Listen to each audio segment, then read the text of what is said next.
Sa iba pang balita, mga naitalang insidente ng karahasan na may kaugnayan sa eleksyon umabot na sa 58. Si Mar Gabriel sa detalye ng balita. Mar? 2 linggo bago ang eleksyon, patuloy na nadaragdagan ang bilang ng naitatalang insidente ng karahasan. Base sa pinakauling datos ng PNP, nakapagtala na sila ng 58 mga insidente kung saan 30 dito ang nakumpirma o validated election-related incident, 20 naman ang non-election related, habang 8 ang suspected o patuloy na iniimbestigahan. Gayunman, sinabi ni PNP Public Information Office Chief Police Colonel Randolph Tuanyo, mas mababa pa rin ito kumpara sa mga naitalang insidente sa mga nakalipas na eleksyon.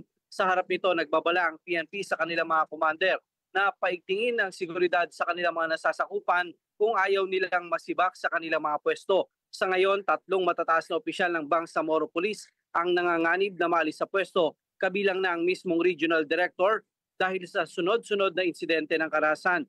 Patuloy naman ang investigasyon ng PNP sa insidente ng pagpatay sa mayor ng Rizal, Cagayan. Ngayong umaga, nagtungo sa lugar si PNP Chief General Romel Francisco Marbil upang alamin ang update sa investigasyon ng binuong Special Investigation Task Group kasama sa binabalidate kung may tuturing itong election-related incident. Nanawagan naman ng PNP sa iba pang mga kandidato na may natatanggap na banta na agad makipag-ugnayan sa kanila upang mabigyan ng sapat na seguridad. Layo nitong mapigilan ang mga insidente ng karahasan habang papalapit ang eleksyon. Sa kasalukuyan, nasa 362 na mga lugar sa bansa ang nasa listahan ng election areas of concern. 185 dito ang nasa yellow category, 139 ang nasa orange, 34 ang nasa red category, habang 2 ang nasa ilalim ng COMELEC control. Para sa Mata ng Agila, Mar Gabriel, matatag, matapang, matapat.